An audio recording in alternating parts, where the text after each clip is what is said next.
Welcome to Stop Overthinking, the podcast for overthinkers, people pleasers, and perfectionists who want to feel calm and confident enough to handle whatever life sends your way. I'm your host, Kristen Odegaard, a women's life and mindset coach, lifelong educator, and recovering perfectionist. Welcome to the Stop Overthinking podcast. I'm so glad you are here. Your time is a valuable commodity, and my goal is to make every episode worthwhile for you. Today's episode is a foundational teaching and a little bit of my story and how I came to discover coaching myself. So let's dive in. Thoughts aren't facts. Not everything you think is true. As humans, we give meaning to our circumstances through our thoughts, which are sentences that constantly run through our minds. This is the foundation of most everything that I will teach you, tell you, and coach you on. And it just about broke my brain when I first heard it. Thoughts aren't facts. Of course, I recognize that I have some thoughts, and they may not be true. But all my thoughts? Come on. The first time I really heard this concept, I was listening to a podcast from the Life Coach School. It was around Christmas time in 2018. I was in Florida with my dad and my two kids for the holiday because it was the first year that I had been divorced, and my mom died that same year earlier in 2018. My dad and I were at a complete loss, and we didn't even want to try and recreate Christmas.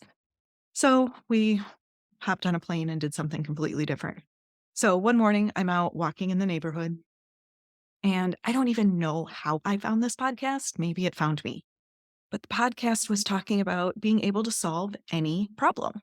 And I thought, great, I have a lot of problems. Here I am, a single mom that I didn't really want to be. My son was spending more time in the principal's office in fourth grade than in his actual classroom. I had moved into a house that I didn't really like, but it was all that was available in my price range and the school district at the time. There were more projects than I could even wrap my head around.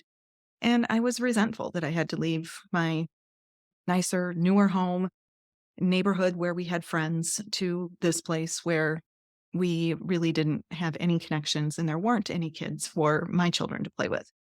So all in all, I was feeling kind of depressed and anxious, like I had a lot of problems. At least in my mind, I had all sorts of problems. So bring on the solutions. And so I'm listening to this podcast, and what I heard was the root of our problem is the way that we think about it. And that is not what I wanted to hear. But for some reason, I decided to keep listening. And here's a summary of what I heard that day. I heard her say that it's not the circumstances, but the way we think about it and the meaning that we give it. It's not our feelings, but rather the thought that created the feeling. It's not the behavior, but our thoughts and feelings that resulted in the action or the behavior. Essentially, our thoughts directly create the results we experience in our lives. Therefore, the cause of our problem is not the results that we're getting, but the thoughts that led you to those unwanted results. Your thinking is what's creating your current life, your current reality. And so that's where we begin problem solving. One of the first parts of the coaching process is being able to separate out the facts from your thoughts. And what you do is you take any issue in your life and you're going to try and separate the facts from the thoughts. Seems easy enough. Facts are defined as being provable in a court of law. They have to be something that everybody would agree on. There aren't any adjectives or adverbs with it. So saying something like, my best friend is mean, is not a fact, even if 100 people agree with you, because somebody's probably going to disagree. And it's also, you're describing her. It's subjective. It's not a fact. If she didn't invite you to her birthday party, that's a fact. The way that you're interpreting it is that she's mean. And that part is a thought. The fact that she didn't invite you to her party isn't a problem at all for anyone until they have a thought about it. It wasn't a problem for you if when you didn't know about it.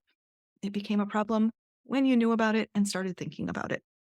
So your thinking about it is what creates the problem. What I love now about knowing this now, is that you decide and you get to have more control over what that problem is and isn't. If you're making it mean something like, well, she's really mean, she doesn't love me, she doesn't care about me, she's not my best friend anymore, those thoughts are creating your problem. So if you're listening to this and you're rolling your eyes like, okay, this is a stretch, bear with me, please. Because what you get to see is that you have the power to interpret things any way you want. And it really can help you solve and minimize problems. Okay, so back to our friend and a birthday and the party. And let's say that she didn't invite you on purpose because she just wanted to be mean. That was her intention. It still isn't a problem until you have a thought about it. Are you following this? When you consider that your thoughts may not be true, it gives you back all of your emotional responsibility. And that's a good thing, because if you're upset about something, it's because the way you're thinking about it. It's because of what you're making it mean. Anyone can do whatever they want to you, and you get to decide how you want to feel about it. It's a choice. The way you think about it determines whether it even is a problem or how big of one. You get ownership instead of somebody else getting to dictate how you're thinking and how you're feeling. So here's another example. Let's say that according to some weight chart somewhere, you're 10 pounds overweight. Is that a problem? I don't know. It depends on the way you're thinking about it. If you're thinking the scale is ridiculous, I feel great in my body, I don't feel overweight, I'm healthy, this is not a problem, then it's not a problem and you're done. But if you're thinking, oh my gosh, I'm overweight, I have no control, I can't lose weight, it's always been this way, I'm so unhealthy, I'm just gonna, stop eating all sugar forever. Somebody could choose to think that way about it. And then all of a sudden, it's a problem. So it's the same exact circumstance, same exact facts, but the way that you choose to think about it determines whether or not it's a problem. So I'm listening to this podcast as I'm walking and I'm thinking, no way. My problems are not my thoughts. They're created by my ex-husband, and I have to deal with the fallout of his decisions and his actions.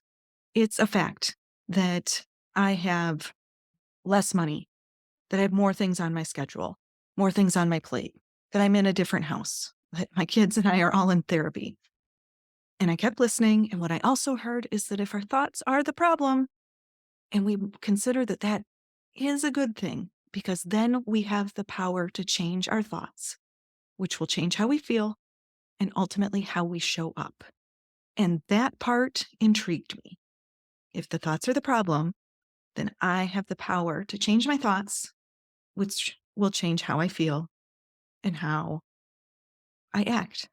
All my life, I had been the fixer, the doer. Failing was totally unacceptable to me. And I was in a point in my life that just seemed like I was failing. I'd been to therapy for over a year. I was reading books. I was in support groups. I listened to all sorts of people, and nothing was working. So I thought, all right, I haven't tried this whole thinking differently thing. Let's give it a shot. Okay. Now, honestly, I was really, really skeptical coming from a more rigid black and white thinking standpoint. Things were right, things were wrong. The whole idea of just being able to change my thoughts honestly kind of blew my mind.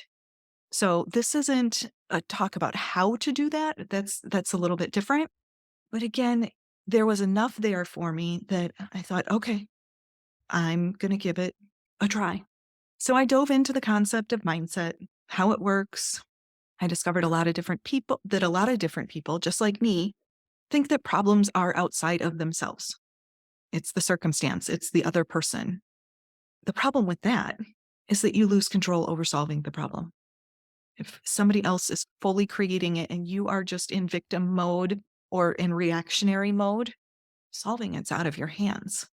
So being able to understand that you are a co-creator of it, okay, and the fact that you're living out your life, you're part of the situation right now, You can recognize that. You can find peace with knowing that I also have options, I have choices to be able to solve it. It opens up creativity and your wisdom instead of just being stuck that this is happening to me. So I dabbled for a little while. I learned that my thoughts about blame and ownership of the problem, what's right and what's wrong, were deeply ingrained. And I had to be able to do some shifting with that first before I could even consider thinking differently. I also learned about how the brain works and about myself. And so I still wasn't convinced that other people weren't my problem at that point in time. So I decided that I was going to start working on my body image and self esteem because I could fully take ownership of that fairly easily. And honestly, I'd been tired of hating my body and feeling like I needed to lose 10 to 15 pounds most of my life. So I hired my first coach as a weight loss coach that focused on mindset. And let's just say, wow, there is a lot of thought work tied to body image once I got into it. All the thoughts like what we think we should look like, what we think we should eat, what we think we shouldn't eat, how to interact in social settings with food or with alcohol. What does it mean to be fit? What does it mean to be healthy? What does it mean to be, fat or sexy? All of these ideas. How do I want to think about myself when I look in the mirror? I dove in, and one of the first thoughts that I started thinking and working on was my stomach is disgusting. And I was critical of every item of clothing I put on, critical of myself every time I looked in the mirror or stepped on the scale. So I started working on not being disgusted when I looked in the mirror. I finally was able to get to some acceptance and not judging myself so harshly. And let's be honest, there was a lot of social conditioning, a lot of childhood conditioning, and 30 years of thoughts to dig through. And ultimately, starting with this topic was way harder for me to wrap my brain around than I expected. And kept going. I was seeing some results. I branched off and took a little break from the body image pieces, and I went into parenting and focusing on what kind of parent I wanted to be, what kind of experiences I wanted my children to have, how I wanted to model behavior.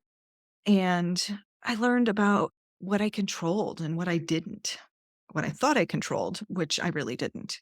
I dove into how I thought and felt and acted and all of the preconceived ideas that I had about parenting and how my kids should act. And letting go of how another human behaves was hard work for someone who was used to trying to control, needing to control to feel safe and to feel like I was doing it right. Ultimately, it was working though. I was being able to slowly shift my mind from this idea of not believing every thought that came into my head. I was able to separate out my thoughts from my facts, and by asking questions like, is this really true?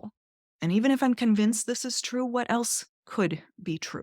Because there's usually at least one other thing that may be a little bit different.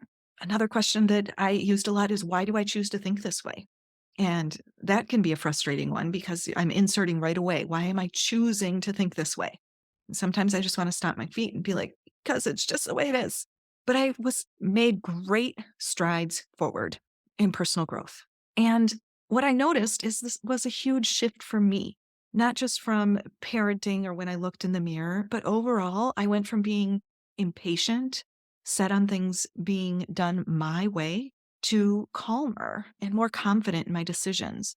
I wasn't second guessing things or trying to get other people's opinions to make decisions. I was a better listener. And those changes created a different dynamic at home. We genuinely liked spending time together. I was able to enjoy little things instead of my brain being on all the time, trying to rewrite the past or worrying about what's going to happen in the future, that I could just be present. And that was new in all of my decades of life, to just be present. So as we went into the COVID quarantine in early 2020, I was so grateful to have done this work ahead of time because my experience with that time and with the kids was more positive, definitely more positive than most of the people I know, but it had a very different tone to it because my brain is calmer. Another big shift that I have just seen through this journey is that I am not as judgmental of myself or other people. And this is a big deal because when you're a high achiever, a perfectionist, somebody who holds extremely high expectations of yourself, and I also held other people to those impossible standards as well. So most of the time, I had very strong opinions about what people should be doing or shouldn't be doing and what was right and what was wrong. And that took up so much space, so much energy. And being able to slowly release that over years has been so freeing. With a calmer mind, not only do I feel better, but I'm less reactive when others are having big feelings and big problems. Right now, my kids are 12 and 15. And sure, we've got the adolescence and the puberty and the hormones of those kinds of things going on. And I don't get sucked in to the drama because I'm able to take a look at what I'm doing and my thoughts about how the kids should be behaving or what they should be doing have a completely different focus. Overall, I pause and I can respond to situations instead of reacting, instead of yelling, instead of telling other people what to do and saying things that ultimately I probably regret later, or at least I would have been overthinking about later. My thought work journey continues today in all aspects of my life: work, career, future goals, friendships, parenting, all my personal relationships, family relationships, and even building this coaching business. Like working any kind of muscle, exercising your brain muscle, so to speak, it gets stronger and faster, but there's ways to continue growing if you so choose. And, I'm human. I still have really big feelings. And there are times I get attached to thoughts that seem true. And that's why I still work with a coach to help me see my blind spots as well. But overall, this sentence truly changed my life. Thoughts aren't facts. The sentence allows me to have fewer problems or to be able to solve them in a way that makes sense. So if this idea is new to you, I just ask you to consider, what if it's true? What if all your thoughts aren't facts? What if the things that you believe, you've been conditioned to believe, your priorities, the way things should be, what if they aren't all facts? What if you could feel differently if you knew how to shift your thinking? What would you do differently? So those are the things that I'm going to continue to talk about. I hope you join me in other episodes as we talk about quieting and calming your mind by considering how you are thinking about things. Knowing that your thinking can shift to solve problems, big or little, so that you feel empowered, confident, purposeful, and ready to handle whatever comes your way. Have a beautiful day, my friends, and I will talk to you again soon. Thank you for listening to the Stop Overthinking podcast with Kristen Odegaard. If you enjoyed this episode, please share it with someone else who would benefit from the message. To learn more about working with me and links to social media and free resources, head over to my website, coachwithkristen.com. That's Kristen spelled Kristen. Be sure to subscribe to the podcast so you don't miss future episodes. Have a great week.